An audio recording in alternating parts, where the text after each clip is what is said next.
코로나19 위중증 환자 수가 500명을 넘어선 가운데 백신 접종 후 항체가 지속적으로 줄어든다는 보고가 국내에서는 처음 나왔습니다. 전문가들은 추가 접종 필요성이 확인됐다고 평가합니다. 더불어민주당 이재명 대선 후보가 이재명의 민주당으로 만들겠다며 강도 높은 당 쇄신 의지를 밝혔습니다. 국민의힘 윤석열 후보는 김종인 전 비대위원장과 선대위 인선의 큰 틀에 합의한 것으로 전해졌습니다. 각 정당 대선 후보와의 만남, 오늘은 안철수 후보가 나왔습니다. 스토킹 신변보호 대상자를 살해한 30대 남성이 경찰에 붙잡혔습니다. 숨진 여성은 스마트워치로 2차례 구조를 요청했지만 경찰은 엉뚱한 곳에 출동해 여성을 구하지 못했습니다. 주말인 오늘 전국 곳곳에 초미세먼지가 기승을 부렸습니다. 수도권 등에 내일 미세먼지 비상 저감 조치가 시행됩니다. 초미세먼지 농도는 월요일이 돼야 옅어지겠습니다.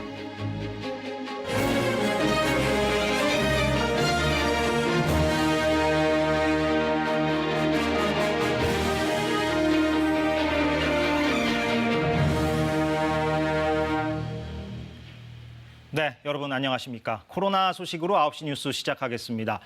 지난 1일부터 이른바 위드 코로나 단계적 일상 회복으로 들어서면서 상태가 좋지 않은 위중증 환자 수를 어떻게 관리하느냐가 중요해졌습니다. 이달 초 300명대에서 지금은 500명대를 기록하고 있습니다. 대부분 고령층입니다. 수도권에서는 병상이 80% 정도 찬 상태라서 정부는 비수도권 지역 병상과 통합해서 운영하기로 했습니다. 오늘 첫 소식은 정다운 기자입니다. 이 노인 돌봄 시설에서 첫 확진자가 나온 건 지난 18일입니다. 이후 종사자와 이용자 등 18명이 추가로 감염됐습니다. 서울 성북구의 병원과 송파구 시장 관련해서도 각각 9명의 추가 확진자가 확인됐습니다. 집단 감염은 곳곳에서 끊이지 않고 60대 이상에선 돌파 감염 사례가 이어지면서 코로나19 신규 확진자는 또 3,000명대를 기록했습니다. 인공호흡기나 산소치료가 필요한 위중증 환자 수도 500명을 넘어섰습니다. 단계적 일상 회복이 시작된 지난 1일 343명을 기록한 이후 증가세를 보이고 있습니다. 위중증 환자 가운데 약 86%는 60대 이상 고령층입니다. 부스터 백신 접종이라든지 경구용 치료제 같은 것처럼 중증화 전환율을 낮출 수 있는 정책들도 빠르게 추진이 되어야 되고, 거기에 더해서 이제 병상을 확보하려는 노력에 이제 유행 수준도 어느 정도로 통제할 수 있는 노력이 결합이 되어야지 상황이 끝날 수 있다. 수도권 병상 부족 문제는 빠른 시간 내 해결되긴 쉽지 않아 보입니다. 중환자 병상 10개 가운데 8개가 이미 사용 중입니다. 서울의 중환자 병상 가동률은 80.3%로 현재 68개 병상만 남아있고 경기와 인천 또한 75% 이상이 찼습니다. 이에 정부는 상대적으로 여유 있는 비수도권 병상과 통합 운영하기로 했습니다. 한편 다음 주 초중고 전면 등교를 앞두고 백신 기본 접종을 모두 마친 사람은 4,045만 명으로 집계됐습니다. 전체 인구의 78.8% 수준입니다. KBS 뉴스 정다원입니다. 코로나 백신을 맞으면 우리 몸에 중화항체라는 게 생깁니다. 이게 코로나 바이러스가 퍼지는 걸 막아주는 거죠. 정부가 백신 접종자들을 대상으로 중화항체가 얼마나 남아있는가를 분석했습니다. 백신 추가 접종이 왜 필요한지를 알 수 있습니다. 이 내용은 서병립 기자가 보도합니다.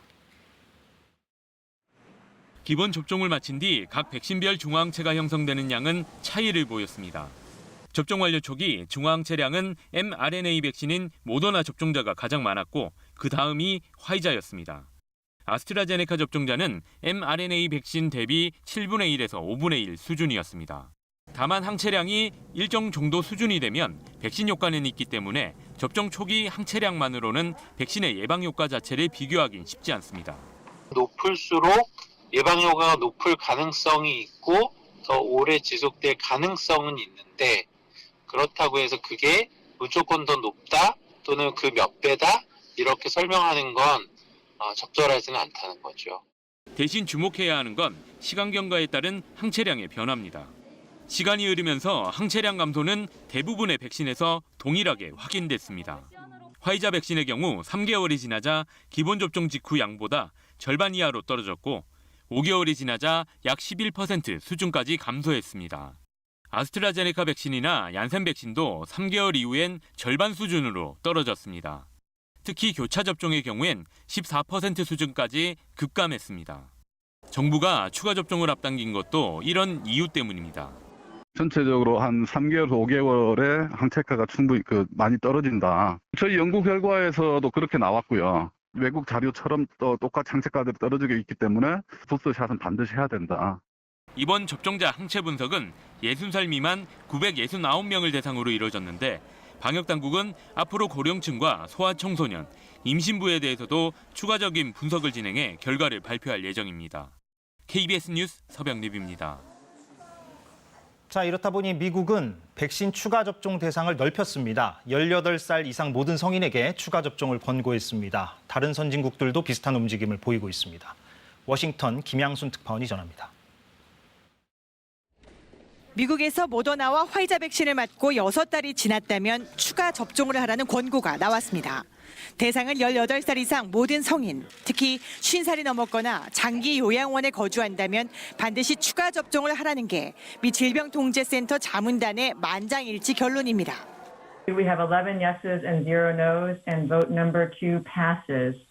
미국에선 추수감사절을 일주일 앞두고 확진자가 2주 전보다 35% 증가하며 대규모 감염이 우려되자 추가 접종 대상을 전격 확대한 겁니다. The data is now really clear is that a third shot, a booster shot 6 months after your second shot of Moderna or Pfizer, dramatically reduces your risk of getting infected and spreading the virus. 일부 선진국들 중심으로 추가 접종은 점차 의무화되고 있습니다. 백신 패스를 도입한 이스라엘과 오스트리아는 3차 접종을 해야 패스를 갱신할 수 있고 프랑스, 영국도 추가 접종을 독려하고 있습니다. We will have to adjust our concept of what constitutes a full vaccination to take account of that. The booster massively increases your protection. 변이 바이러스와 전쟁을 겪어내며 백신은 이제 3번을 맞아야 하는 걸로 접종 기준이 바뀌는 모습입니다. 가난한 나라들이 첫 번째 백신을 맞을 때 부자 나라들은 그 6배의 물량을 추가 접종하고 있다고 세계보건기구는 추가 접종 연기를 촉구했습니다. 워싱턴에서 KBS 뉴스 김양순입니다. 네, 정치권 소식입니다. 더불어민주당 이재명 후보가 민주당의 이재명이 아니라 이재명의 민주당을 만들겠다며 변화를 강조했습니다. 대장동 의혹에 대해서도 사과했습니다. 국민의힘 윤석열 후보는 김종인, 김병준 두 사람과 만나서 선대위 구성에 가닥을 잡았습니다. 선대위는 다음 주에 출범할 것으로 보입니다. 송락규 기자가 전합니다. 이틀째 충청 민심 훑기에 나선 민주당 이재명 후보. 예정에 없던 즉석 연설을 통해 작심한 듯한 발언을 내놨습니다. 자신이 민주당이란 큰 그릇에 점점 갇혔던 것 같다며 다시 시작하겠다고 밝혔습니다. 민주당의 이재명이 아니라 이재명의 민주당으로 만들어 가겠습니다, 여러분. 쇄신론이 터져나온 당과 선대위에 대한 메시지이자 지지율 정체 국면을 돌아본 뒤 내린 스스로의 결론이기도 합니다. 당으로부터 주도권을 가져와 자신의 브랜드를 강화하겠다는 취지로도 해석됩니다. SNS를 통해서도 구설의 해명보다 반성과 사과가 먼저여야 했다. 대장동 의혹에 대해서도 민심을 잇는 데 부족했다고 사과했습니다. 이 후보의 발언 뒤 당 공동선대위원장인 김두관 의원은 위원장직 사퇴를 밝히고 선대위 대개조에 자신부터 나서겠다고 밝혔습니다. 선대위 구성을 놓고 김종인 전 비대위원장과 이견을 보여온 국민의힘 윤석열 후보. 오늘 오후 김병준 전 비대위원장과 세 사람이 비공개 회동을 가졌습니다. 이 자리에서 김병준 전 비대위원장이 선대위에 합류하기로 조율됐다고 윤 후보 측은 밝혔습니다. 김종인 전 비대위원장이 친소 관계를 언급하며 반대 입장을 내비쳤던 김한길 전 대표의 합류에 대해서도 공감대를 나눈 것으로 알려졌습니다. 윤 후보는 내일 김한길 전 민주당 대표를 만나 후보 직속기구 성격의 국민화합위원장직을 맡아달라 요청할 예정입니다. 윤 후보와 김종인 전 비대위원장 간 기싸움 양상이 빚어지던 선대위 인선이 정리되면서 국민의힘 선대위는 다음 주 중반쯤 출범할 것으로 보입니다. KBS 뉴스 송락규입니다.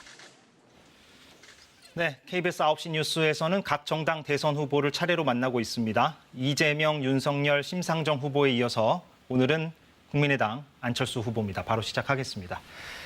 어서 오십시오. 안녕하십니까? 안녕하십니까? 예, 조금 전 리포트에서 그 김한길 전 의원이 윤석열 캠프로 뭐 들어가게 되는 것 같다는 그런 소식이 전해졌는데 김한길 전 의원과는 이제 그 과거에 같은 당에서 공동 대표도 하시지 않으셨습니까? 예, 그랬습니다. 예, 어떻게 보십니까? 글쎄요, 사실 인사라는 게 확정 발표하기 전에는 아무도 모르는 것 아닙니까? 다 아마 김한길 대표 결심에 따른 문제겠죠. 알겠습니다. 공통 질문을 좀 먼저 하겠습니다. 안철수 후보가 그리는 대한민국의 어떤 청사진, 그 가운데 이제 가장 중요하게 강조하고 싶으신 거 하나를 꼽으셔서 좀 요약해서 설명을 해주신다면 어떤 걸 좀 꼽아보시겠습니까? 저는 최첨단 과학 기술로 세계 5대 강국에 들겠다. 그 생각을 하고 있습니다. 즉 세계 인류 과학 기술 5개만 우리가 확보하면 삼성전자급 회사를 5개를 보유할 수 있습니다. 예. 그러면 우리가 G5, 그러니까 미국, 영국, 프랑스, 독일, 일본과 어깨를 나란히 하는 나라가 될 수 있다는 거죠. 예. 그게 제 제1 공약입니다. 그게 이제 이른바 555 성장 전략이라고 지금 이름을 붙이신 거 아니겠습니까? 그렇습니다. 예. 근데 이제 그게 일각에서는 단기간에 과연 이제 실현 가능하냐 이런 시선도 있는 것 같은데 어떻게 답변을 주시겠습니까? 저는 이렇게 생각합니다. 우선 삼성전자가 그 굉장히 오랜 기간 동안 1등을 하지 않습니까? 예. 그걸 이제 비결을 말을 들어봤더니 1등, 2등이 차이가 좁으면 금방 뒤바뀔 수 있는데 차이가 굉장히 커지면 초격차 과학기술이 되면 이것은 오랫동안 1위를 유지할 수 있다고 합니다. 그래서 저는 그런 분야 5가지를 찾았습니다. 그래서 찾아보니까 우리가 1위 그룹에 있는, 그렇지만 아직 초격차 1위는 아닌 그런 부분들이 있거든요. 예. 디스플레이라든지 2차 전지라든지 원자력 발전이라든지 수소 산업이라든지 바이오 산업 이런 쪽들입니다. 그래서 저는 10년 보고 있습니다. 10년 내로 우리는 G5에 들 수 있다. 그게 제 비전입니다. 예. 일단 알겠습니다. 예. 그 지난 대선 때요. 득표율이 21%였고 예, 3위를 하셨습니다. 3위지만 상당히 높은 득표율이었습니다. 네, 지금까지 대한민국 70년 역사상 제3후보가 20% 이상 득표한 사람이 2사람밖에 없습니다. 예. 김대중 전 대통령님하고 접니다. 예. 그래서 이례적인데 그래서 그런데 예. 제가 드리려는 질문은 그때는 이제 득표율이 21%인데 지금은 좀 불편하게 들으실 수도 있겠습니다만 여론조사 결과를 보면 지지율이 많이 못 미치지 않습니까? 그 숫자에는 왜 그렇다고 보십니까? 지금은 일단 양당의 경선이 굉장히 치열했습니다. 그래서 모두 다 거기에 시선이 집중돼 있고 서로 이렇게 극도의 대결 구도가 지금 되고 있는데요. 결국은 이 먼지가 걷히면 그렇게 되면 이제 주요 후보가 4명이니까 그 사람 중에 과연 누가 앞으로 5년 동안 우리를 먹여 살릴 수 있는 사람인가, 누가 얼마나 도덕적인 사람인가, 이런 도덕과 능력으로 후보들을 검증을 할 겁니다. 예. 그렇게 되면 그때부터가 진짜 시작인 셈이죠. 출마 선언문에서요. 그 여의도식 정치를 그동안 해왔다고 자기 반성의 목소리를 내셨습니다. 그러면 이제 그 여의도식 정치에서 이제 앞으로는 탈피하시겠다는 선언인데 네. 당장 이번 대선에서 구체적으로 그 여의도식 정치를 어떻게 탈피하는 모습을 유권자들에게 보여줄 수 있을까요? 제가 생각했던 여의도 정치는 눈앞의 상대만 죽이면 이길 수 있다, 이렇게 생각하는 겁니다. 그런데 사실 그 심판관이 있지 않습니까? 국민께서 보고 계시지 않습니까? 그래서 모욕을 줬더라도 국민들이 보시기에 그건 말이 안 된다고 생각하면 모욕 당한 사람 손을 들어줍니다. 뭐 좋은 예가 될지는 모르겠습니다만 예전에 노무현 대통령 탄핵이 됐을 때 국회에서는 뭐 탄핵을 시킨 쪽 사람들이 뭐 환호성을 질렀죠. 그런데 국민들은 탄핵 당한 대통령 손을 들어준 겁니다. 예. 그래서 저는 이런 여의도 정치에서 탈피한다는 그런 뜻은 국민만 바라보고 가겠다. 눈앞에 상대 때려 눕히면 이긴다는 그런 여의도식 정치는 하지 않겠다. 그런 뜻입니다. 그 그러면 이번 대선 과정에서 어떤 선거 캠페인이나 토론 과정에서도 그런 모습을 좀 추구하시겠다는 의미로 네, 제가 좀 그렇습니다. 받아들여도 될까요? 지금 정말로 중요한 것은 대한민국이 절체절명의 위기 상황에 있습니다. 지금 전 세계가 저는 3차 세계대전 상황이라고 봅니다. 예. 미국과 중국이 기술 패권 전쟁을 벌이고 있는 중입니다. 기술 패권을 가진 나라가 세계를 지배한다. 그게 지금 이 상황인데 그러면 대한민국의 생존 전략은 어떻게 돼야 되는 것인지 그리고 또 앞으로 우리가 무엇을 먹고 살 것인지 하는 미래 담론이 이 대선의 중심이 되게 제가 만들 겁니다. 알겠습니다. 여러 번 들으신 질문이겠습니다만 단일화 관련 질문을 하지 않을 수가 없어서 또 드리겠습니다. 그 단일화 없다고 하셨는데 근데 이제 불과 몇 달 전까지만 해도 오세훈 후보와 단일화를 실제 하셨고 또 국민의힘과는 결과가 안 나오긴 했습니다만 당대당 통합 논의를 하지 않으셨습니까? 그렇다 보니까 이번에도 결국에는 최종적으로 가서는 윤석열 후보와 단일화를 하게 되는 거 아니냐라는 시선이 이제 가시지는 않는 것 같습니다. 여기에 대해서 어떻게 답변을 좀 주시겠습니까? 시간이 얼마 남지 않아서 좀 짤막하게 부탁드리겠습니다. 대통령은 정말 다릅니다. 앞으로 5년 동안 국가의 운명을 좌우할 겁니다. 그래서 저는 당선이 되러 나왔습니다. 그리고 제가 정권 교체를 하러 나온 겁니다. 그래서 저는 제가 제일 적임자다. 그리고 저는 대한민국의 미래를 바꾸러 나왔다. 그렇게 말씀드리고 싶습니다. 예, 마지막으로 좀 짧게요. 시간 관계에서 저희가 후보 간에 이제 시간을 좀 맞춰야 되기 때문에 심상정 정의당 후보가 이른바 제3지대 후보, 안철수, 심상정, 김동연 세 후보가 양당 체제 종식을 위한 공동선언을 하자 이렇게 제안을 한 바 있습니다. 동의하십니까? 저는 우선 공통적인 부분부터 먼저 찾아봐야 된다고 생각합니다. 아직 예. 서로의 생각을 완전히 모릅니다. 서로 좀 교류나 소통은 하셨습니까? 그동안? 그게 없습니다. 그래서 저는 예. 우선 정책적으로 거대 양당이 문제라는 점은 인식하고 있으니까 예. 정책적인 부분들을 맞추는 정책 공조를 시작할 수 있다. 이 정도 생각을 하고 있습니다. 예, 알겠습니다. 오늘 여기서 마무리를 하겠습니다. 안철수 국민의당 대선 후보와 이야기를 나눴습니다. 오늘 고맙습니다. 고맙습니다. 네, 다음 소식입니다. 스토킹 피해로 경찰의 신변 보호를 받던 전 여자친구를 살해한 혐의를 받는 30대 남성이 사건 발생 하루 만에 경찰에 붙잡혔습니다. 유족과 지인들은 신변 보호 중에도 이 남성이 피해자를 찾아왔지만 경찰이 별다른 대응을 하지 않았다고 주장했습니다. 전현우 기자의 보도입니다. 차량에서 내린 30대 남성을 경찰이 연행합니다. 어제 서울의 한 오피스텔에서 전 여자친구에게 흉기를 휘둘러 숨지게 한 혐의를 받는 A씨입니다. 피해자와 유족에게 왜 하고 싶은 말씀 없으십니까? 죄송합니다. 경찰은 CCTV 추적 등을 통해 오늘 낮 대구의 한 숙박업소에서 A씨를 붙잡았습니다. 살인 혐의로 구속영장을 신청할 방침입니다. 피해자는 A씨와 지난해 말 헤어진 뒤 1년 가까이 스토킹을 당했습니다. 목 조르거나 이런 거는 그냥 기본이었고 말 좀 안 들으면 너 죽고 나 죽자. 견디다 못한 피해자가 지난 7일 경찰에 신고해 신변보호 대상자가 됐습니다. 하지만 유족과 지인들은 신변보호가 유명무실했다고 주장합니다. 신변보호 이틀 뒤 A씨가 피해자가 일하던 회사에 찾아와 지인이 경찰에 신고했지만 별다른 조치가 없었다는 겁니다. 그분이 같이 있냐? 그래서 없다. 어디로 갔는지 모르겠다. 그러면 어떻게 할 수가 없다라고 하시면 다음에 오냐? 네. 좀 어떻게? 바로 전화를 해라. 피해자가 신변보호 조치에 들어가면서 연락처를 받았던 담당 경찰관은 저녁에서야 연락이 닿았다고 합니다. 전화통화 계속 안 됐었어요. 아까 보니까 그게 그날 당직이셔가지고 저녁에 전화통화가 된 거예요.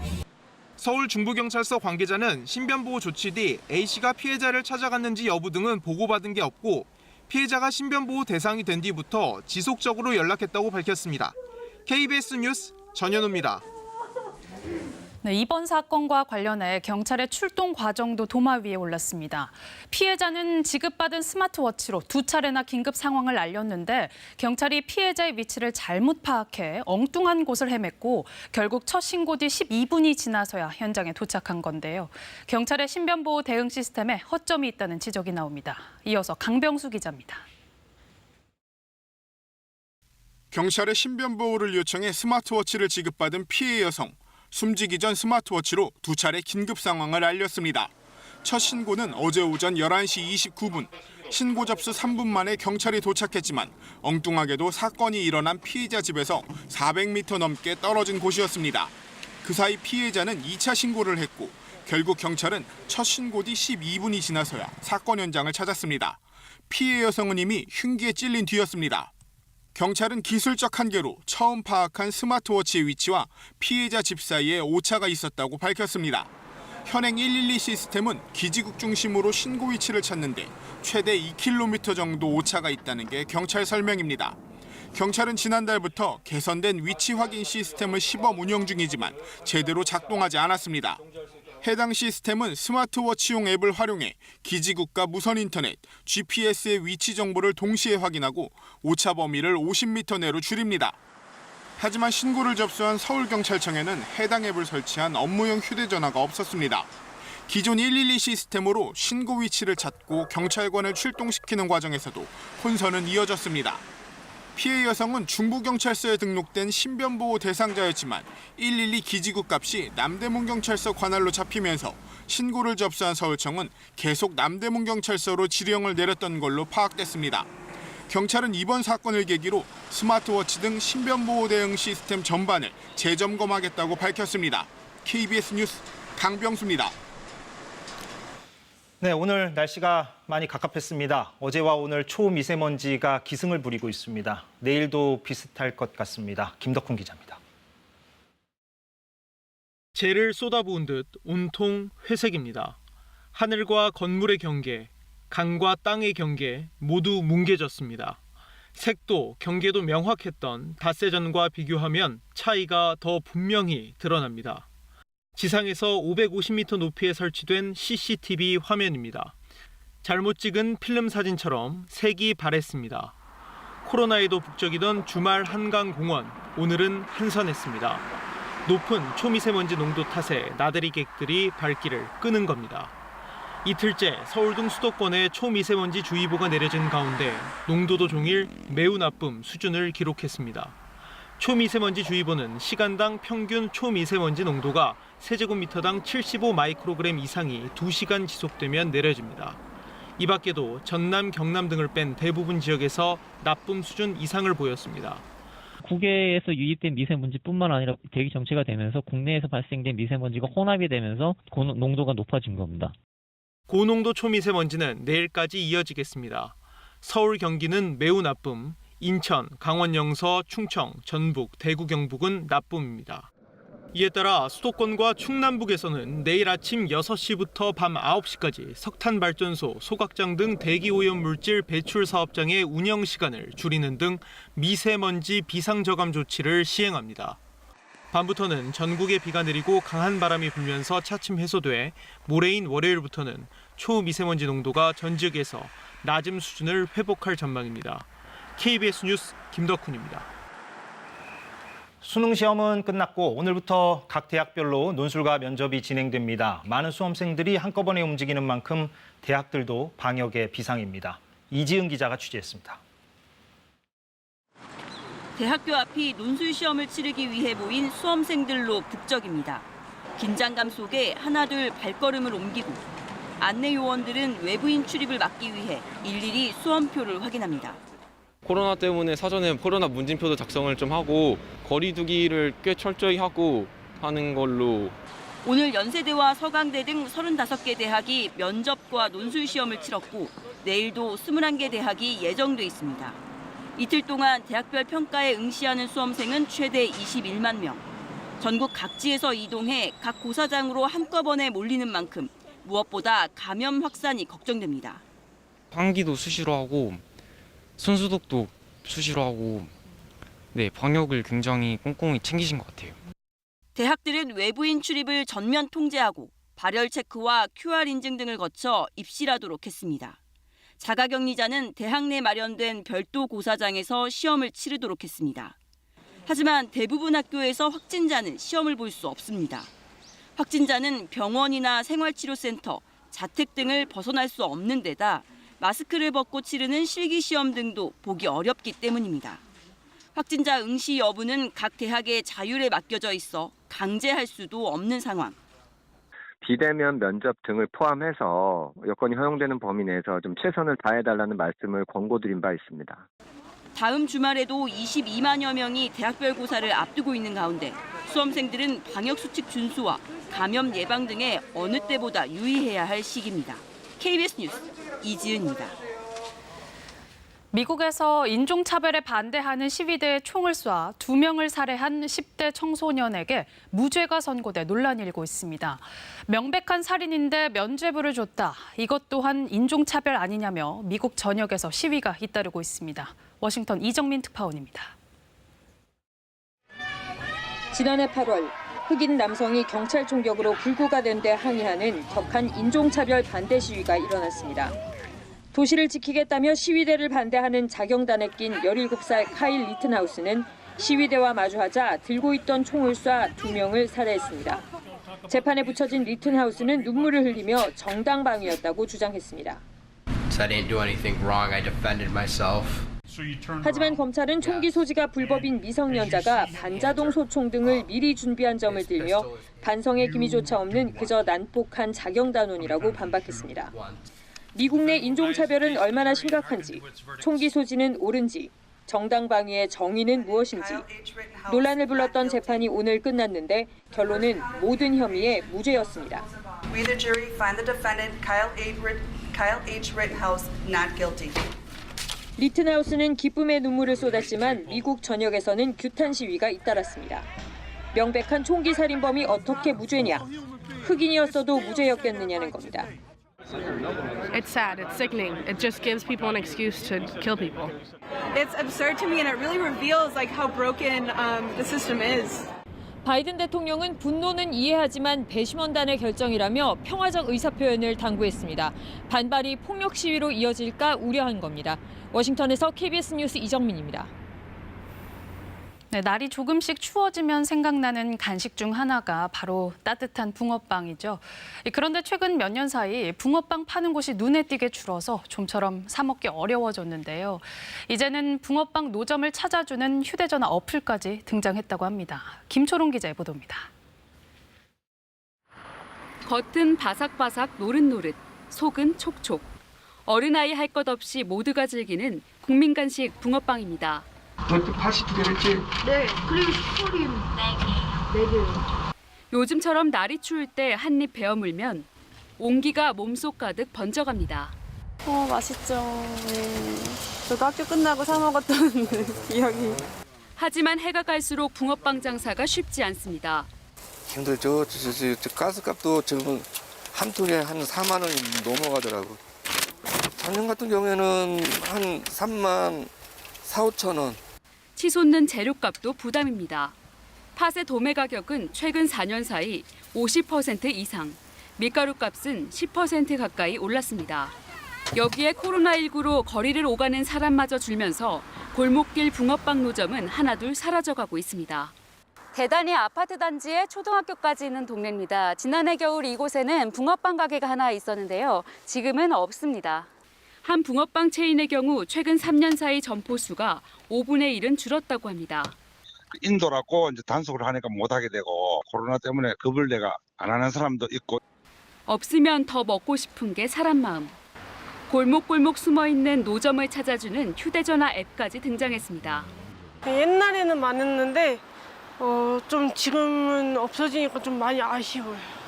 집에 갈 때 한 봉지 사들면 마음까지 따뜻해지던 붕어빵. 추억의 간식으로 점점 더 귀해지고 있습니다. KBS 뉴스 김초롱입니다.